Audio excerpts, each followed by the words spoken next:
Hello students, एसडीसीसी for commerce में आपका एक बार फिर से स्वागत है। कल की क्लास में हमने nature and significance of management chapter start किया था, जिसके अंदर हमने मीनिंग, डेफिनेशन, इफेक्टिवनेस और एफिशिएंसी का मीनिंग और दो केस स्टडीज भी समझी थी। उम्मीद है आपने वो टॉपिक तैयार कर लिया होगा। आज के इस लेक्चर में हम पढ़ना शुरू करेंगे कि कैरेक्टरिस्टिक्स और फीचर्स ऑफ मैनेजमेंट क्या होते हैं, और इसकी केस स्टडी भी प्रैक्टिस करेंगे। जिन बच्चों ने अभी तक नेचर और डेफिनेशन और जो इफेक्टिवनेस और एफिशिएंसी को नहीं समझा है, तो पहले आप पिछले लेक्चर को देखिए और फिर आप इस लेक्चर पे शिफ्ट कीजिएगा। आपको ये आज वाला लेक्चर जो है वो अच्छे से समझ आ जाएगा। तो पहले पिछली टर्म को क्लियर कीजिए ध्यान से। आज शुरू करते हैं कि मैनेजमेंट इज गोल ओरिएंटेड है। मैनेजमेंट जो है वो गोल ओरिएंटेड काम करता है। कह रहे कि ऑर्गेनाइजेशन के अंदर हम जितने भी पर्सन को अपॉइंट करते हैं वो ऑर्गेनाइजेशन के काम को करते हैं। अब हमें ये देखना है कि वो ऑर्गेनाइजेशन के काम को, जो काम उन्हें दिया गया है, क्या वो उस काम को सही ढंग से कर रहे हैं कि नहीं। As it seek to integrated the efforts different individual towards the accomplishment. कहना क्या चाहता है कि जिन जिन पर्सन को अपॉइंट किया है, क्या वो उसी तरीके से काम कर रहे हैं, हमने जिस तरीके से उन्हें बोला है। क्या उनका किया हुआ काम हमारे को, ऑर्गेनाइजेशन को, उसका गोल अचीव करवाएगा या नहीं। जो इंडिविजुअल एफर्ट्स हैं, क्या वो किसी काम के भी हैं कि नहीं। तो management is a goal oriented work है। कह रहे कि गोल ओरिएंटेड काम होना चाहिए। जो भी काम कर रहा है, चाहे वो ओनर है, चाहे वो कोई इंप्लॉई है, मैनेजर है, कोई भी है, वो गोल ओरिएंटेड वर्क करेगा, तभी ऑर्गेनाइजेशन अपना गोल अचीव कर पाएगी। नहीं तो ऑर्गेनाइजेशन अपना गोल अचीव नहीं कर पाएगी। तो इंपॉर्टेंट सभी हैं। हर एक पर्सन को अपना रोल सही ढंग से निभाना पड़ेगा। अगर कोई भी पर्सन अपना रोल ऑर्गेनाइजेशन के अंदर सही ढंग से नहीं निभाएगा, तो फिर ऑर्गेनाइजेशन अपना गोल अचीव नहीं कर पाएगी और पूरी ऑर्गेनाइजेशन उस काम को सफर करेगी। अगले पॉइंट पर आ जाइए। अगले पॉइंट पर हमारे को क्या कहता है, कहता है कि management is pervasive. Management is pervasive का मतलब क्या होता है। मैनेजमेंट जो है वो हर जगह है। As it is application to all types of organization, चाहे वो इकोनॉमिक हो, सोशल हो, पॉलिटिकल हो, सभी size, all size of organization के अंदर भी, चाहे वो ऑर्गेनाइजेशन स्मॉल हो, मीडियम हो, लार्ज हो, और ऑल लेवल ऑफ मैनेजमेंट में भी, टॉप, मिडल और लोअर, मैनेजमेंट हर जगह है। तो परवेसिव का मतलब क्या हुआ कि हर जगह मैनेजमेंट आपको मिलेगी मिलेगी। बिना मैनेजमेंट के कोई भी काम नहीं हो सकता, चाहे वो इकोनॉमिक, सोशल, पॉलिटिकल हो, चाहे वो स्मॉल, मीडियम और लार्ज ऑर्गेनाइजेशन हो, चाहे वो टॉप लेवल हो, मिडिल लेवल हो और लोअर लेवल हो, हर जगह आपको मैनेजमेंट की जरूरत है। बिना मैनेजमेंट के कोई भी ऑर्गेनाइजेशन चल ही नहीं सकती। दूसरी बात, आ जाइए तीसरे पॉइंट पे आ जाइए। Management is multi dimensional. Management जो है वो मल्टी डायमेंशनल है। ठीक है जी। मल्टी डायमेंशनल में हमारे पास तीन बातों को डिस्कस किया जाता है कि क्या काम दिया गया है, कौन से पर्सन को दिया गया है, और ऑपरेशन की बात की जाएगी। ये तीन बातें ध्यान में रखनी है। मल्टी डायमेंशनल के अंदर आपने ये तीन बातें ध्यान रखनी है। Management of work, management of people और मैनेजमेंट ऑफ ऑपरेशन। अब मैनेजमेंट ऑफ वर्क का मतलब क्या होता है। That is to translate the work. काम को बताएं कि जिस पर्सन को काम अपॉइंट किया गया है उसे बताएं कि भाई क्या करना है, कैसे करना है। ठीक है जी। और उसका रिजल्ट क्या होगा, वो सब कुछ उसे बताना है। That is to translate the work in terms of goal to be achieve and to assign the mean to achieve it. कि जो काम उसे दिया गया है उस काम से क्या रिजल्ट निकलेगा और वो ऑर्गेनाइजेशन में किस तरीके से हमारे को मदद करेगा, वो सारी बात उसे बतानी बहुत ज्यादा जरूरी है। कि that is to translate the work. Work को ट्रांसलेट करना बहुत ज्यादा जरूरी है कि ये काम कितना जरूरी है ऑर्गेनाइजेशन के लिए। अगर ये काम नहीं सही ढंग से किया तो ऑर्गेनाइजेशन को नुकसान हो सकता है। Management of people means dealing with the employee and getting work done through them. Deal करना, जोन सा पर्सन जोन सा काम कर सकता है उसको वही काम दो। अगर आप उस बंदे को काम दे रहे हो जो वो काम नहीं कर सकता, या फिर कह रहे मैं सीख के कर लूंगा, मुझे नहीं आता है, मैं सीख लूं फिर कर लूंगा, तो फिर दिक्कत खड़ी हो जाएगी। हमेशा उस बंदे को काम देना चाहिए जिस बंदे को वो उस काम के बारे में पता हो, जिसने पहले भी वो काम किया हो, वो और अच्छे से उस काम को निभाएगा और ऑर्गेनाइजेशन जो है वो अपने गोल को अचीव करेगा। Means dealing with employees, employees से डील करना है और getting work done through them, उनसे काम करवाना है। अब जो काम दिया गया है वो उसी को देना है जो वो पर्सन उस काम को कर सकता है। अगर वो पर्सन उस काम को कर सकता है तो वो इजीली उस काम को कर लेगा और एक बेस्ट परफॉर्मेंस देगा। अगर उस पर्सन ने पहले उस काम को नहीं किया होगा तो वो उस काम को गलत भी कर सकता है और डिले भी कर सकता है, जिससे ऑर्गेनाइजेशन की परफॉर्मेंस में भी डिले हो सकता है। अगर वो गलत कर देगा तो ऑर्गेनाइजेशन का वक्त और ज्यादा खराब होगा, क्योंकि अगर वो उस काम को नहीं करेगा तो फिर किसी और को करना पड़ेगा। तो पहले उसने किया काम जो टाइम लगाया, फिर दूसरा बंदा भी टाइम लगाएगा, तो डिले इन एक्शन हो जाएगा, दिक्कत हो जाएगी। ये सारी बातें हमने ध्यान में रखनी है। अगली बात हमारे को समझाना चाहते हैं management of operation, designing, executing and controlling the activities of the organization इस तरीके से to ensure that resources of the organization are transform into the desire output.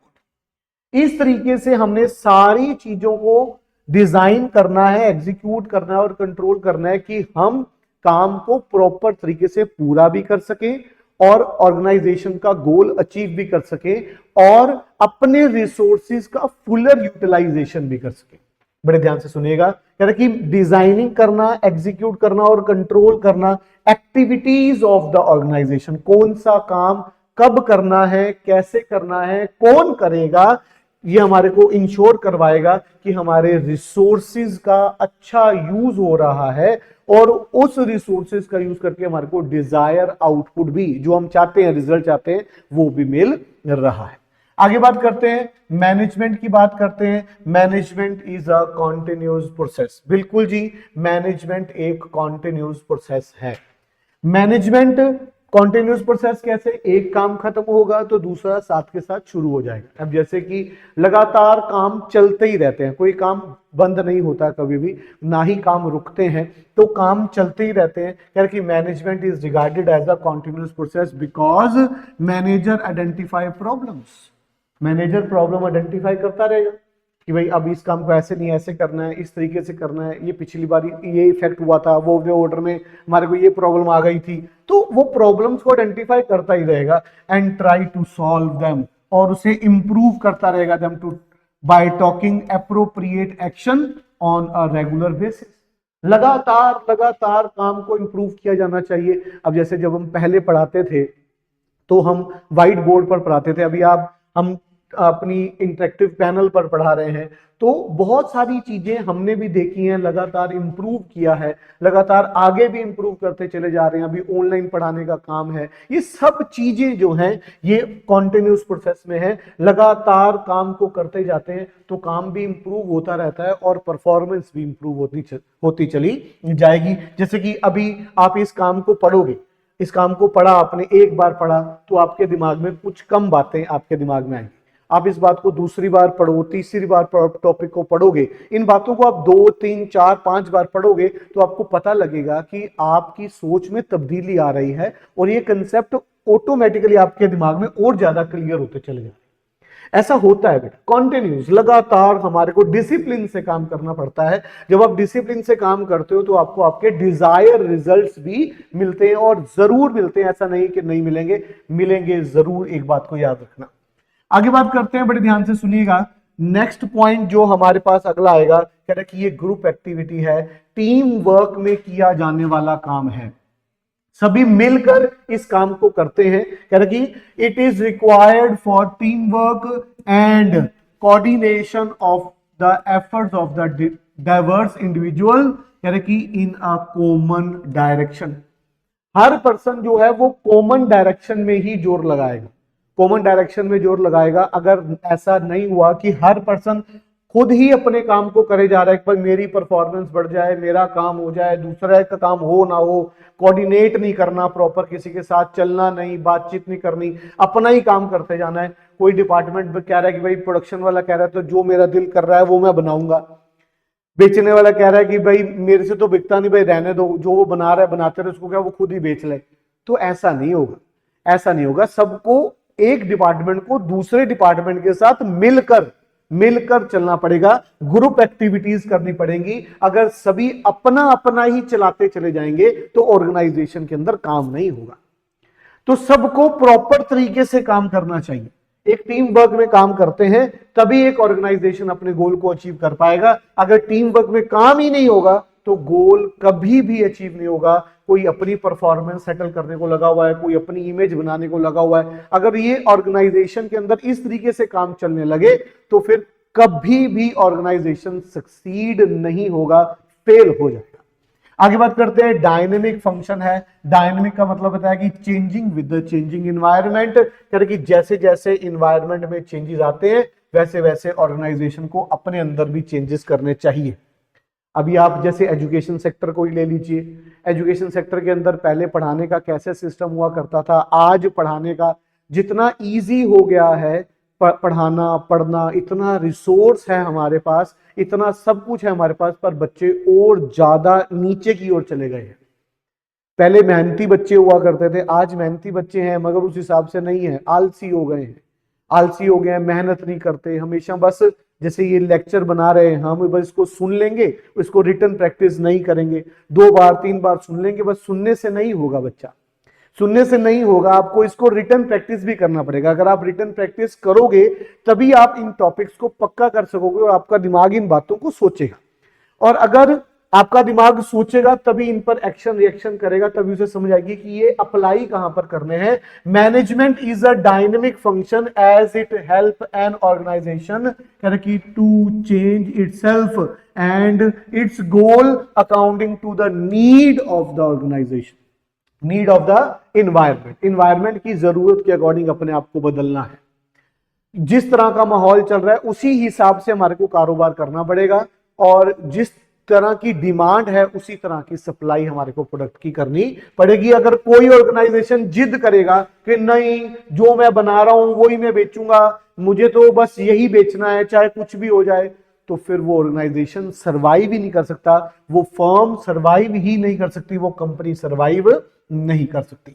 आइए जी, मैनेजमेंट एक इनटेंजिबल फोर्स है। Management is an intangible force. Management महसूस की जा सकती है कि कितनी अच्छी क्वालिटी की मैनेजमेंट आपने की हुई है आपके अपने कारोबार के अंदर, कितनी तरीके से आपने सभी चीजों को सेटल डाउन किया हुआ है, सारे काम बहुत आसानियत से हो जाते हैं, है ना। वो चीजें महसूस की जा सकती हैं मगर देखी नहीं जा सकती। Management is an intangible force which can not be seen, जिसे देखा नहीं जा सकता, but the good quality of management is reflected करके थ्रू द वेरियस इंडिकेटर्स, जैसे कि achievement of goal, satisfaction and employees, है ना, कि ये सब चीजें देखकर आप प्रॉपर सिस्टम देखकर समझ सकते हो कि इस ऑर्गेनाइजेशन में कह रहा कि प्रॉपर मैनेजमेंट है, मगर ये सारे काम आप महसूस कर सकते हो, देख नहीं सकते। इंटेंजिबल फोर्स है मैनेजमेंट को, है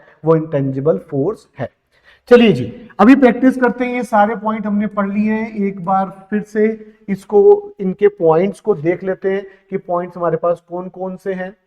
मेरे साथ साथ रिपीट कर लीजिएगा एक बार कि आपके दिमाग में बैठ जाएंगे। Management is goal oriented, management जो है वो गोल ओरिएंटेड है। Management is pervasive, management is pervasive, ठीक है जी। Management is multi dimensional, management is multi dimensional. Multi dimensional के अंदर फिर उन्होंने बताया management of work, management of people, management of operation. उसके बाद बताया चौथा पॉइंट जो है, fourth point, management is the continuous process. Management जो है वो एक कॉन्टिन्यूस प्रोसेस है। आगे बात करते हैं, पांचवा पॉइंट जो है, फिफ्थ पॉइंट, कह रहे कि management is a group activity. Management जो है ग्रुप एक्टिविटी है। Management is a dynamic function, ठीक है जी, वक्त के अकॉर्डिंग जिसे हमें चेंज, ऑर्गेनाइजेशन में चेंजेस लेके आने चाहिए, एक डायनामिक फंक्शन है। Management is an intangible force, management जो है एक इंटेंजिबल फोर्स है। ये थे आपके पास करेक्टरिस्टिक्स। आइए आगे बढ़ते हैं और इनकी कुछ केस स्टडीज प्रैक्टिस करते हैं और सीखते हैं कि इन्हें अप्लाई कैसे करते हैं और कैसे इन बातों को समझा जाता है। अब petrol pump need to be manage as much as a school, एक पेट्रोल पंप को उसी तरीके से मैनेज किया जाता है जैसे कि एक स्कूल को, एक हॉस्पिटल को, ठीक है जी। Which characteristic of management is highlighted by this statement, यानी कि जैसे एक पेट्रोल पंप को मैनेज किया जाता है वैसे ही एक स्कूल को भी मैनेज किया जाता है और एक हॉस्पिटल को भी मैनेज किया जाता है। इसके अंदर कौन सी करेक्टरिस्टिक आपके पास है, तो आप बताओगे मैनेजमेंट इज परवेसिव, मैनेजमेंट हर जगह पर है। परवेसिव का मतलब आपको बताया था, मैनेजमेंट हर जगह पर होती है, तो यहां पर आ जाएगी कि मैनेजमेंट इज ऑल परवेसिव, ठीक है ना। चलिए आगे बढ़ जाते हैं। आगे हमारे को क्या कह रहा है, कह रहा है कि दूसरी केस स्टडी की बात करते हैं। कह रहा है कि KFC the international fast food chain company है, ठीक है जी, made major changes in its menu to be able to survive in the Indian market, ठीक है जी। इंडियन मार्केट में सर्वाइव करने के लिए उन्होंने अपने मेन्यू के अंदर चेंजेस किए हैं। कौन सी करेक्टरिस्टिक्स यहां पर आएगी, यहां पर करेक्टर आएगी वक्त के अकॉर्डिंग, टाइम के अकॉर्डिंग, जगह के अकॉर्डिंग। जब हम अपने आप को कन्वर्ट करते हैं तो वो एक डायनामिक फंक्शन होता है। क्या जी, management is a dynamic function, ये वाली बात इसके अंदर आ जाएगी, ठीक है जी। आगे बात करते हैं आज की लास्ट केस स्टडी और आज का टॉपिक यहीं पर खत्म करेंगे। लास्ट केस स्टडी पढ़ते हैं। In an organization employees are happy और सेटिस्फाइड, एम्प्लॉय सेटिस्फाई हैं, ठीक है जी, एम्प्लॉय जो है हैप्पी हैं, खुश हैं। तो यहां पर क्या हो जाएगा, कह रहे कि effects of management is noticeable, noticeable effect है, तो दैट मीन कौन सी कैरेक्टरिस्टिक्स है यहां पर, एक कैरेक्टरिस्टिक हमारे पास फुल होगी, management is intangible force, management जो है वो एक इनटेंजिबल फोर्स है जिसे आप महसूस तो कर सकते हो मगर देख नहीं सकते, ये टर्म इसके अंदर आ जाएगी। उम्मीद है ये टॉपिक आपको समझ आया होगा। प्लीज इस लेक्चर को अपने फ्रेंड्स के साथ शेयर कीजिए, हमारे चैनल को सब्सक्राइब कर लीजिए। आपको अकाउंट्स, इकोनॉमिक्स, बिजनेस से रिलेटेड सभी टॉपिक आपको प्रोवाइड करवाए जाएंगे। इस चैनल को सब्सक्राइब कर लीजिए और अपने सभी फ्रेंड्स के साथ इस चैनल को शेयर कीजिए और इस वीडियो को लाइक कीजिए। धन्यवाद।